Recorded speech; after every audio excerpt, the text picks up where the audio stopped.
Eto naman, number 3 sa ating memo ngayong araw, 6 na araw bago ang ikalimang State of the Nation address ni Pangulong Ferdinand Marcos Jr. at inaasahan na ilalatag niya ang direksyon ng administrasyon para sa nalalabing 2 taon ng kanyang termino. Eto, naghihintay tayo. Kasabay nito, nananawagan ng iba't ibang sektor na bigyang prioridad ang iba't ibang usapin gaya ng ekonomiya, edukasyon, kalusugan, flood control at iba pang mga mahalagang reforma.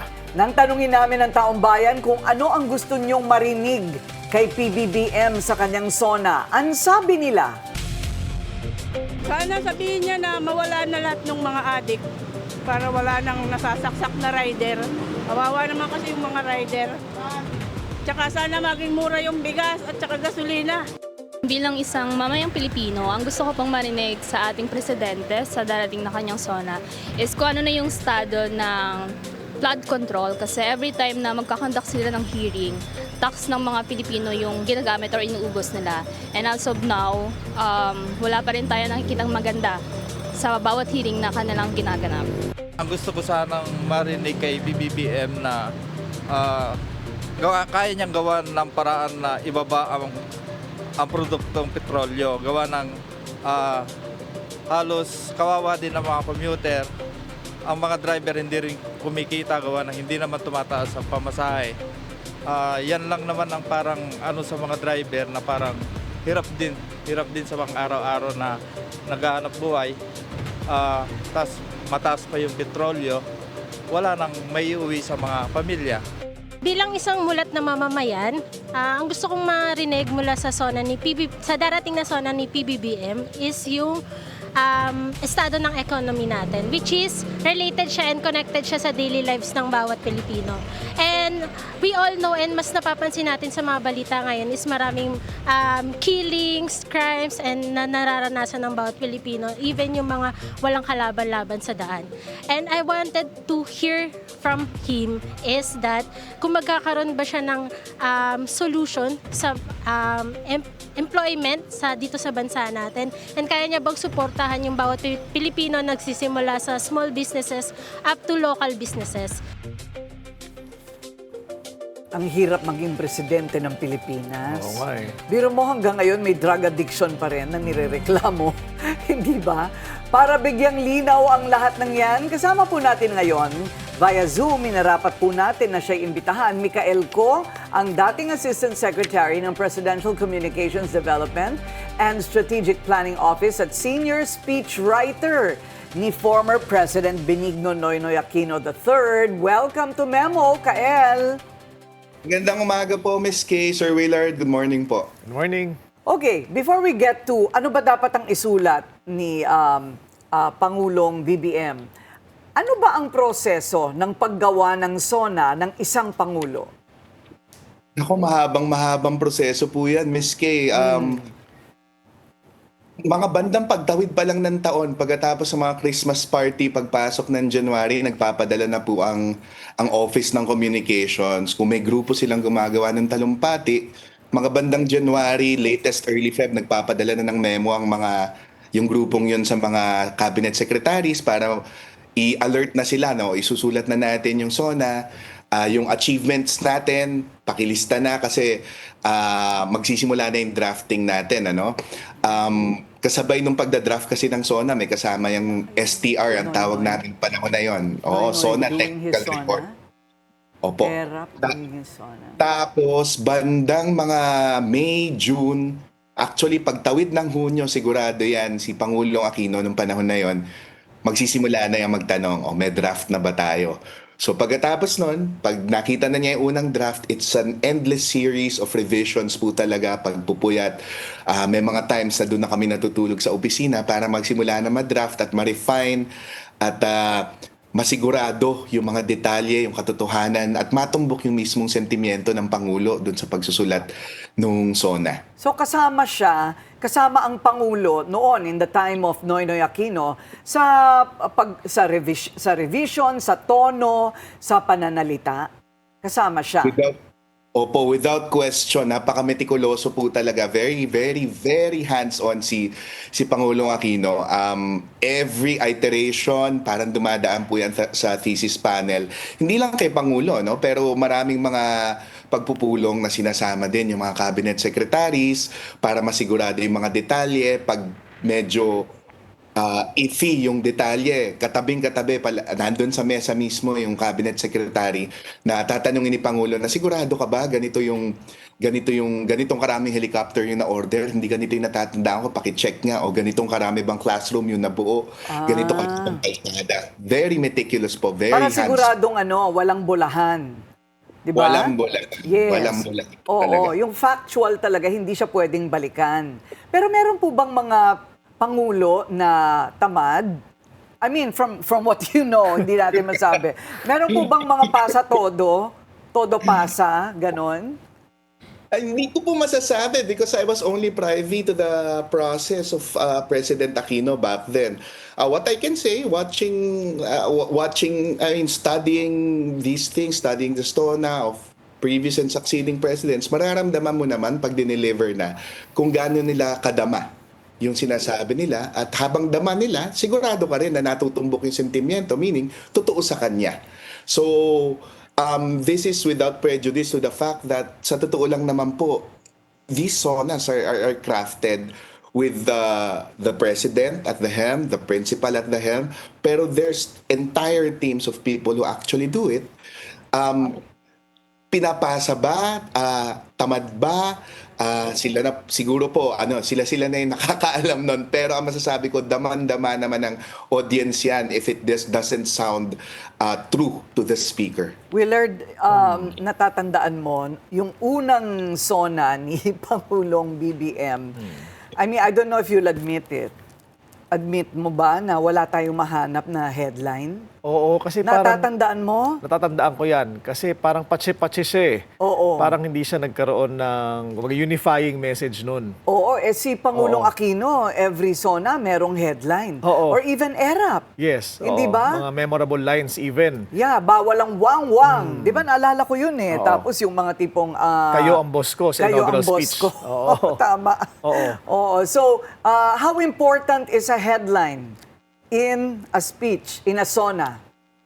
Very much so, because lalo po sa panahon ngayon, because sa mga panahon na yon hindi pa ganun ka-steeped ang lipunan natin sa social media, pero lalo ngayon when these long speeches are cut into shorter sound bites, napakahalaga ng mga headlines na to, ng mga sound bites, ng mga mas maigse na bite-sized na articulations. I remember back then at hindi lang yung nag-iisang headline na power line, pero yung nabanggit ni Sir Willard na mas thematic na kabuuan, ano ba yung pinupunto natin, ano yung sentimiento, at yun yung trabaho, bahagi ng trabaho ng mga katulong niya nagsusulat ng SONA. Kasi karamihan yan, syempre, very technical, galing yan sa mga cabinet secretaries, and the task of the speechwriter, the task of the team that helps craft the speeches is to find something that threads all of these things together para matumbok yung ano ba yung tatalab sa national psyche, sa pambansang kamalayan natin sa bawat panahon. Oo, challenge talaga yung tatahiin mo no? Lahat ng mga detalye, Kael. Oo, ngayong fifth SONA na ni PBBM, ano ang inaasahan mong dapat isama niya sa kanyang SONA? Kasi Yan. second to the last SONA na niya ito eh. Yan. How significant is this na second to the last SONA na ito ng kanyang term? Hindi lang second to the last, ang dami nilang problema. Hindi ba? I think Oo. it's crucial. I think the SONA of the president today is crucial. Oo. Kumbaga, in a Oo. fifth SONA, ano ang dapat lamanin nito? In the fifth SONA, well, there's the usual achievements, no? There's the usual laundry list na kailangan nga magkaroon ng soundbite quality.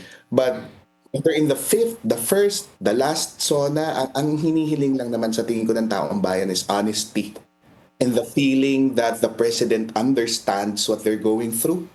And kung akong tatanungin, lalo na sa ikalima, particular sa ikalima, towards the end, gusto mo ng uplifting na mensahe, gusto mo ng something that makes you feel positive at the end of the day, makes you feel proud of being a Filipino, especially yung zeitgeist natin ngayon, ano, yung kontekstong ginagalawan natin ngayon na talagang napaka-polarized ng lipunan. The political issues has been parang pitting us against each other left and right, araw-araw may ganon. But something that honestly, candidly, yung hindi performative na unity. Yun siguro yung isa sa mga bagay na gugustuhin ng isang karaniwang mamamayang tulad kong marinig mula sa Pangulo. Siguro dapat wag niyang i-quote yung nasa middle class na tayo.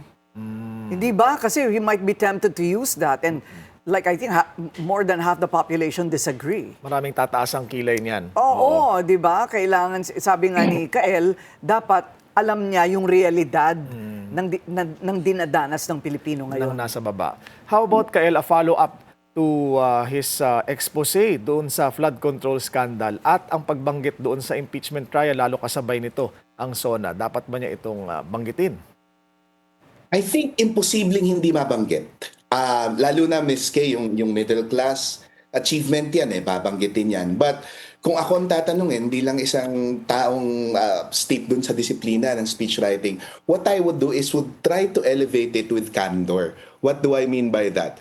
Babanggitin ko na middle class na tayo, pero sasabihin ko na ano ba ang ibig sabihin nito talaga? Sasabihin ko na kung hindi ito dama ng karaniwang mamamayan, salita lang yan. Nakalista lang yan sa papel.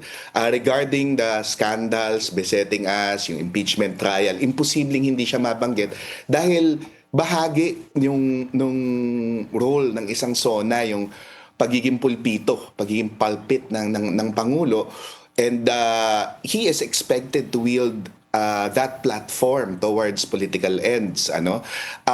But again, kung babanggitin siya, I would direct it towards something more elevated and something more positive. The impeachment trial, siguro hindi lang siya tungkol sa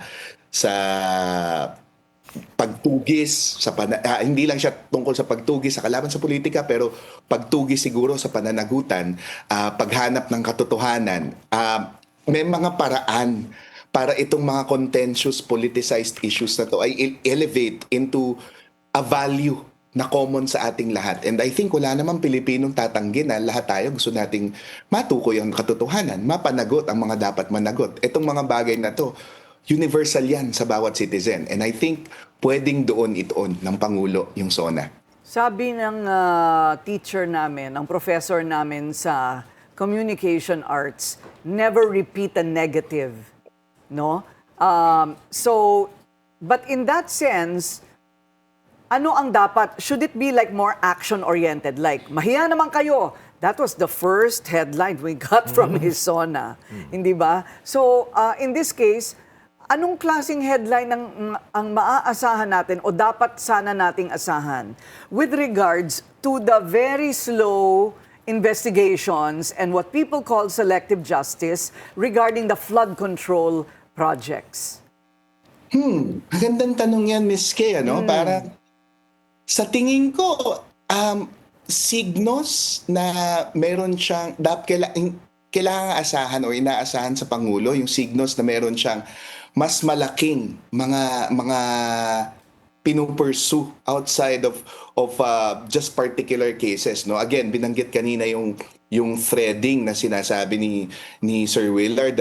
I would constellate, I think. The President, in that platform, in that pulpit of the SONA, should be able to constellate the flood control scandals, the impeachment, all of these other anti-corruption measures, thread it together and say na ito talaga yung point ng lahat ng yan, no?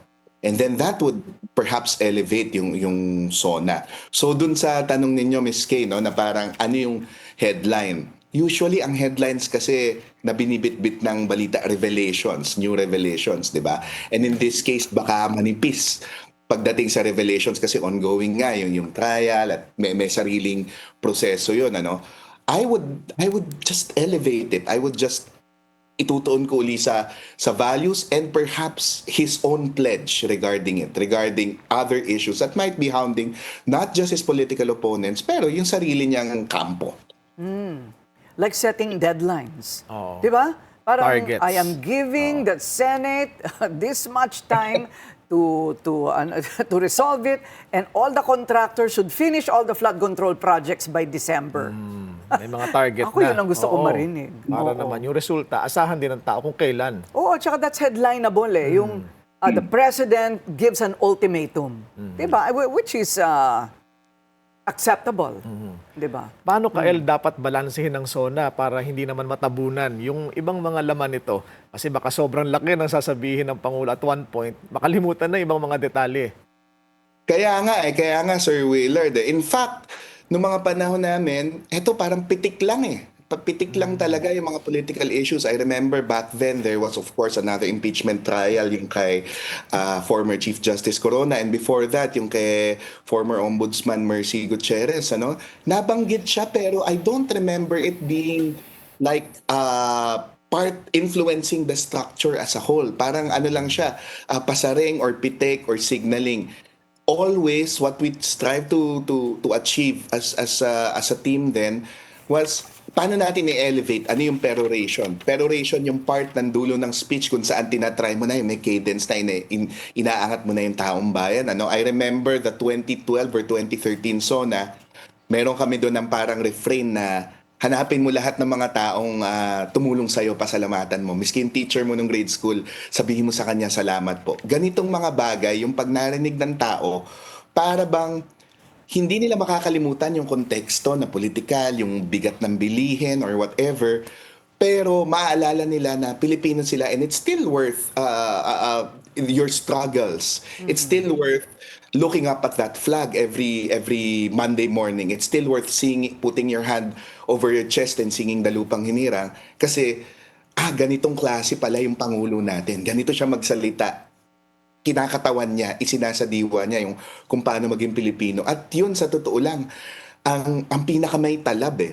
Everything else is tactical laundry list. But these things that elevate the feeling of the Filipino, the sentiment of the Filipino people, yun eh. Isang speech lang yan sa buong taon sa totoo lang na halos lahat nakatuon sa'yo. So, Lalo na Kael na hindi natin siya naririnig madalas.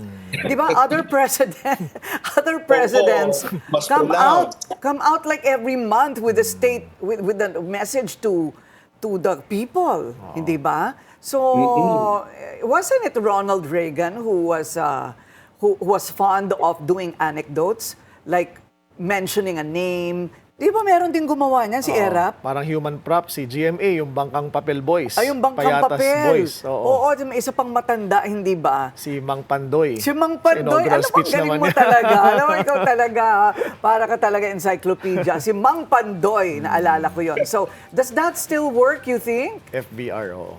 Ako sa ngayon, parang I remember we were one of the first na parang TED Talk yung dating, Miss Kay. If you remember, there was one SONA na interspersed with videos of people na katulad ng ginagawa ninyo dito sa Memo. Yung may man on the street, may mga tanong, may mga interviews with people who were actually affected by these achievements. And gagana yun, lalo sa ngayon, lalo sa panahon kung saan easily shareable yung mga bagay. And of course, isa't kalahating oras yan usually. Isang oras, isa't kalahating oras. So yung haba na yon part nung calculus, yung kung paano mo siya gagawin hindi boring. So, kailangan yun. Oo. Ayun. Alam mo, Corina, ang dami kong na-cover na speech ni Pinoy. At ang mga speechwriters, si Nakael, very low-key. Hindi mo sila halos makakausap kasi syempre ayaw nilang agawin yung limelight, di ba? Hindi lang yun, ayaw nilang masisi.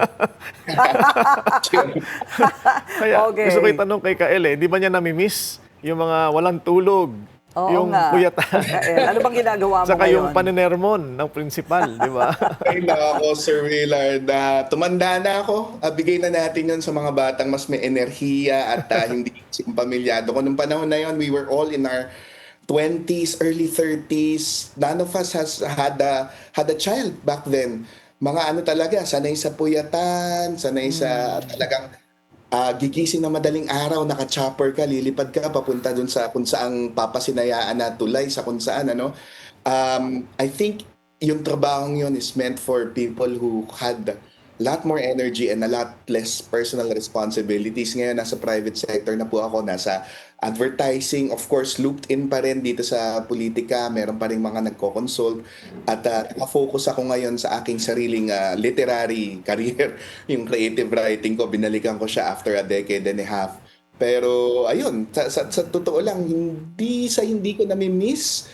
Pero masarap panoorin na ginagawa ng ibang tao, Sir Willard. Yun na lang. Thank you, Kael, sa iyong panahon. Thank you.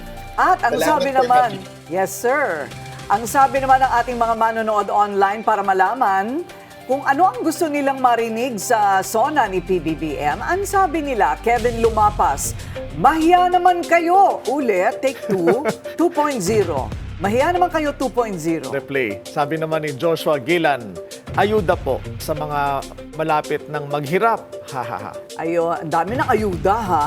Richie Dedase Orbase sa acronym na BJMP. Bong Revilla, Jinggoy Estrada, Marcoleta, sino ang susunod na makukulong? Peter or Padilla? A lot of people are expecting names. Oo, naririnig ko yan. Yan kaya ang pasabog ng PBBM. At headline, no? Meron siyang babanggiting pangalan. Merlita Latumbo, sana lahat na 60 years old pataas, walang pinipili. Sana may buwan ng ayuda na para parehas o patas lahat tulad ng binibigay na 4-piece at sa walang gutom program. Lalo sa lahat ng solo parent na matatanda na rin na walang anumang nakukuhang ayuda galing sa gobyerno. Sana maisali. Para kayong speechwriter, ma'am, ang haba. Sabi naman ni Aida Kayabyab, paigtingin ang investigasyon sa flood control at sa mga suspected anomalies sa gobyerno.